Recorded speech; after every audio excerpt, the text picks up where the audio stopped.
last topic tonight, I think it's really important that we talk about the handover or the transition period for our teens when the time comes for them to start managing their diabetes and health independently. Now, I know this was a really scary and challenging time for my parents, and I'm sure that my parents didn't have that on their own. So to start off, Campbell, how do you feel about this time for Eddie? It's quite a way off for us, but it's quite daunting to think how he's going to go. Really have his wits about him in managing not just the basics of meals, but just those when you make those subjective decisions about how to respond and how to react to different circumstances, over and above the mechanical steps you go through, and then how does he overlay that with his interests and lifestyle and things that he's doing. It's quite daunting to think when he's going to get to that stage, but I think it'll probably become fairly obvious, when he's ready to do that. It might need some prodding and some encouragement. It's hard to know if he'll be reluctant to take that step and really let go, or whether he'll be Mr. Independent and want to take the reins and run with it. It'll be really a sort of a suck it and see approach as we go along to see when's going to be the right time. But no doubt there'll be some point where we will have to cut the string and he'll be out on his own. Who knows when that'll be? So it's daunting, but all we can do in the meantime is support him, educate him, be part of his journey to get to that point, so that we feel that he's well equipped to look after himself. And Anna, do you have anything currently in motion for your boys?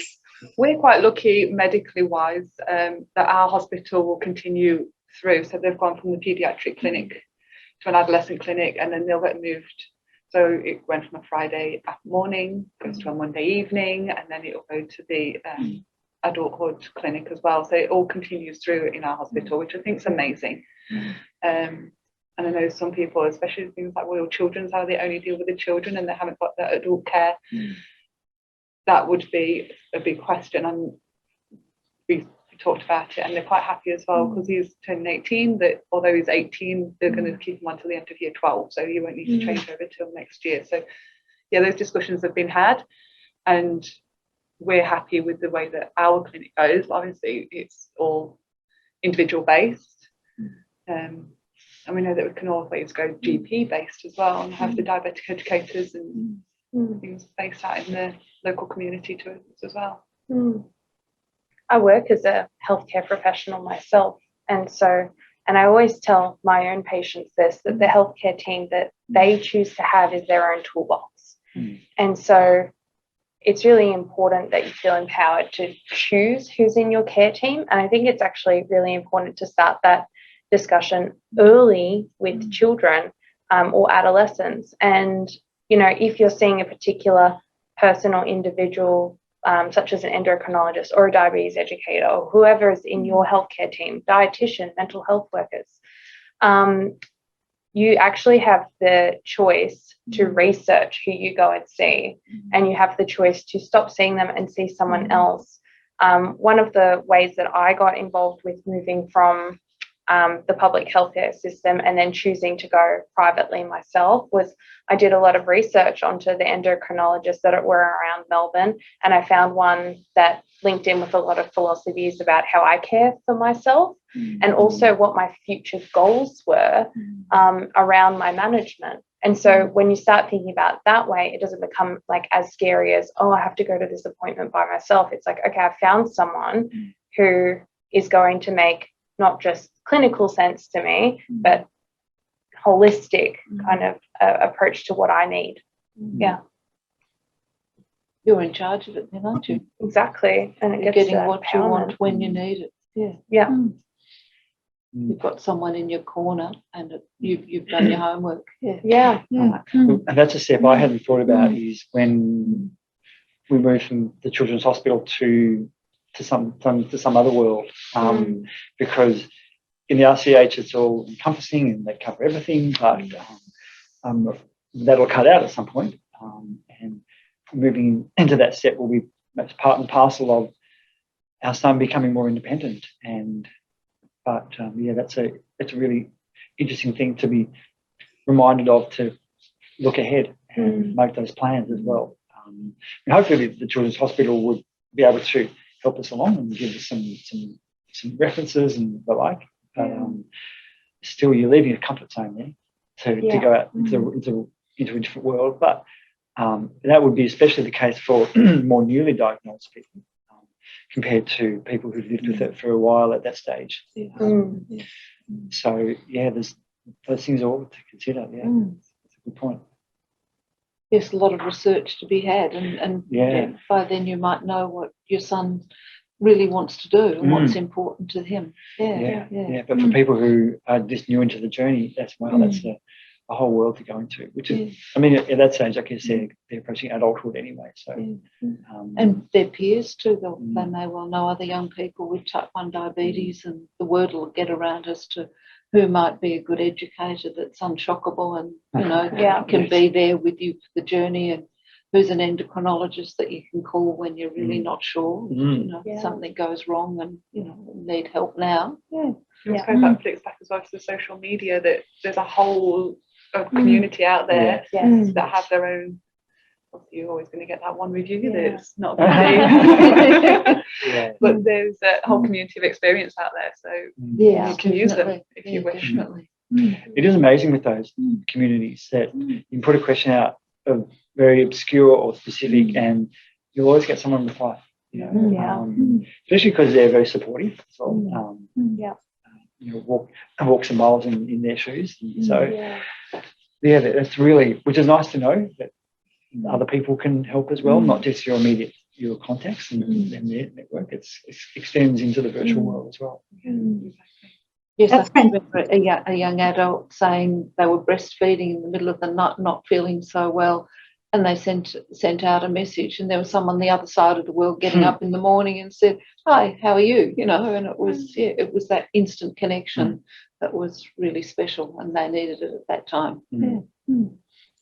Well, that's a perfect segue. We've got one final audience question, and that is from someone who says, "My daughter refuses to think about peer support.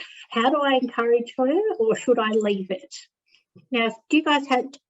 my thought is that a gentle introduction might be through social media or some online groups where you can remain anonymous, but I'm going to hand to you guys. Do you think this parent should leave it or encourage it? I think it's, what does the friends want to know from it? How involved do they want to be? And also, would they be open to do something like a camp? Meet other people and meet other young people. Have they got other young people that they know around them that have got type 1 or know anybody?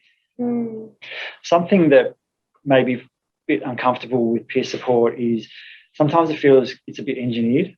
It's not an organic sort of relationship, which can be a bit of a barrier for people, because it's they will more. So if you can present the relationship in somewhat of a natural way and not making diabetes the obvious, which it is, it's the elephant in the room, but trying to put that in the corner, so you can strike up some rapport based on other things, and then diabetes is just part of the conversation. So if you can broach it in that way, so it's not quite so confronting that we're meaning to talk about diabetes and that's it. There's other things. You're real people, and appreciating that can really help to open or break the ice with peers who are, whether they're well-meaning or they're just casual contacts.